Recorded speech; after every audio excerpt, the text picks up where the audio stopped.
All right, greetings everyone. This is your very brief review for the Empires and Roman Legacy test that is coming up this Thursday. Basically, there's 17 general knowledge questions. First, you want to start off and refresh your knowledge of the Persians. Why were they important as far as organization, trade, institutions? What did they bring to the table in the ancient world as far as their empire? Also, you want to look at the Greeks. The Spartans were a military-dominated society, whereas Athens was focused in on democracy. Then you want to take a look at Alexander the Great. What made him great? We talked about it extensively. What made Alexander the Great great? Obviously, cultural diffusion, the founding of Alexandria's, the way he treated his men, his leadership style, not to mention he was undefeated in battles. You should also take a look at what is the Hellenistic legacy, the legacy that spread throughout Eurasia, where Koine was the common language, and there was cultural diffusion between Persian, Egyptian, and Greek cultures. So what does that look like, and what is the legacy today? Then on to the Romans. You want to be sure that you know about the founding of Rome, the story of Romulus and Remus that I told in class. You want to refresh your memory on that, perhaps in the reading. Also, you want to know about the early republic. How is the early republic structured?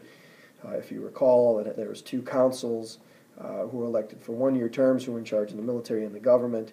You had a senate made up of patricians. You had an assembly house made up of plebeians, and in times of crisis you would have a dictator.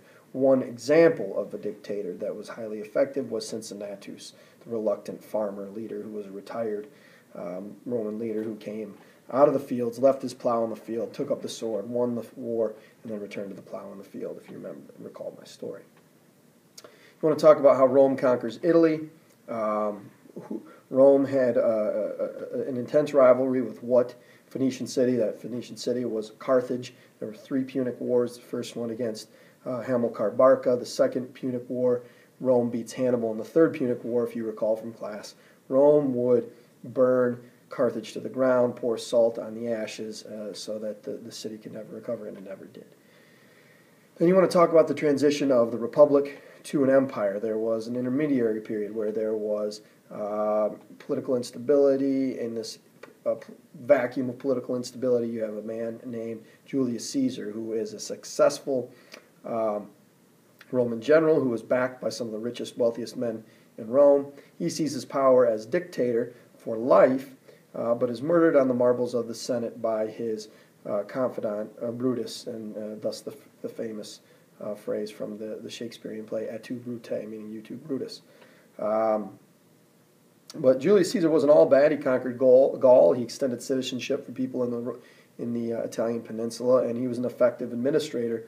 But the idea that he was a dictator for life was not particularly a great idea amongst his fellows in the Senate.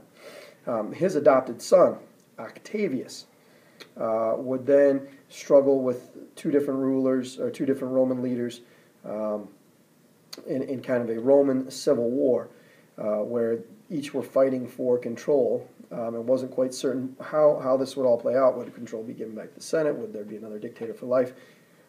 Octavius would win out in this battle, besting Mark Antony and Cleopatra, who had relations, and were, Cleopatra being the last Ptolemaic leader in Egypt. Augustus bested his last rival, who was Mark Antony, and he became the supreme military commander of Rome and called himself Imperator, and that's where we get the word emperor, Imperator, and he became the emperor of Rome.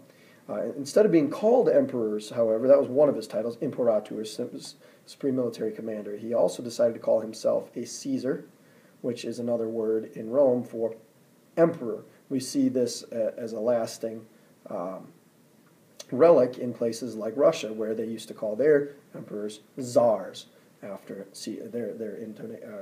their own version of Caesar. So Caesar became the title for emperors in Rome. Now, Octavius wasn't just happy with his name. He wanted to change it to something a little bit more robust. He changed his name to Augustus, which means exalted one, or great one.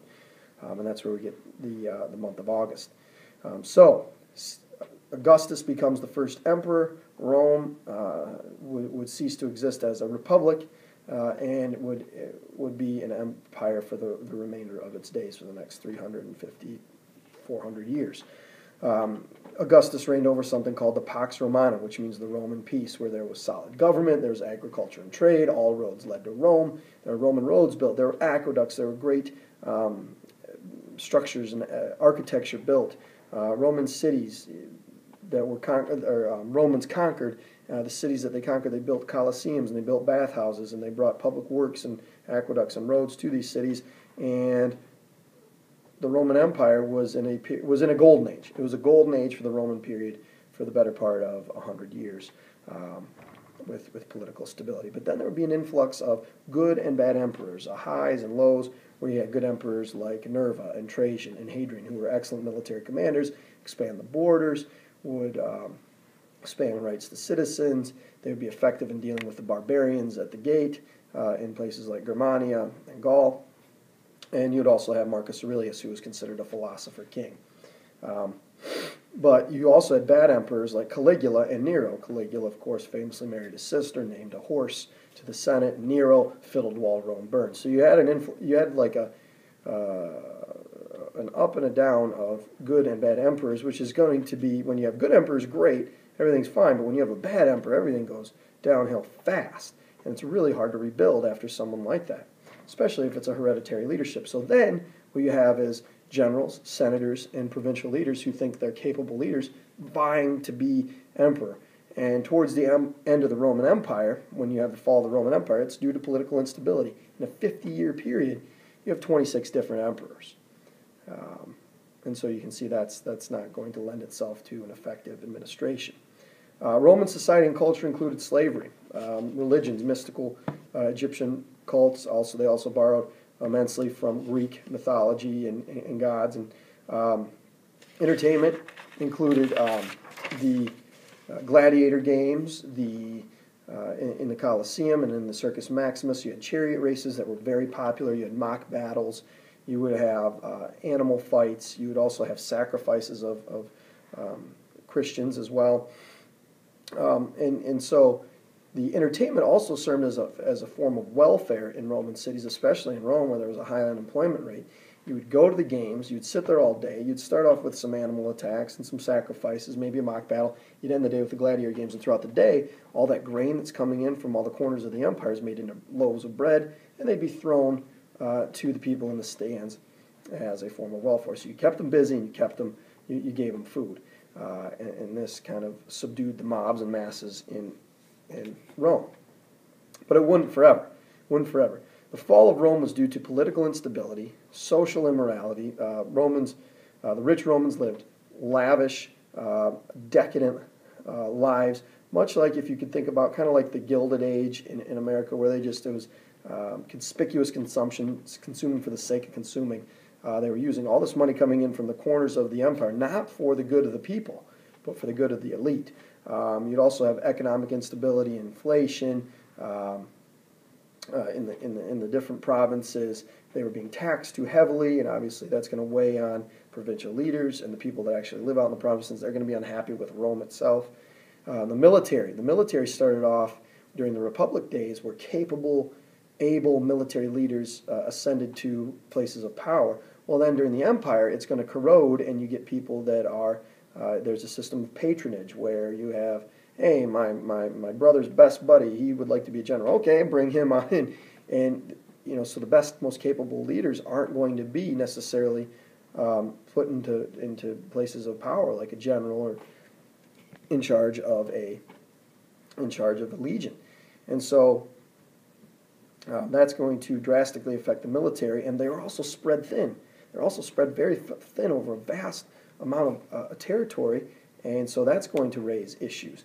Also, the Germanic invasions, the Germania, which we now call Germany, the Germania, the Germans, the barbarians were attacking the borders because they were being attacked by other barbarians north of them and east of them. And so they were coming into the Roman territories wanting safe places to live, but they were also seen as kind of outsiders to the Roman people.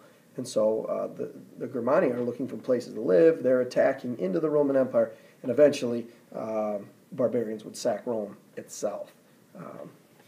And so the Roman legacy, however, it includes a Greco-Roman culture, sculpture, learning and literature.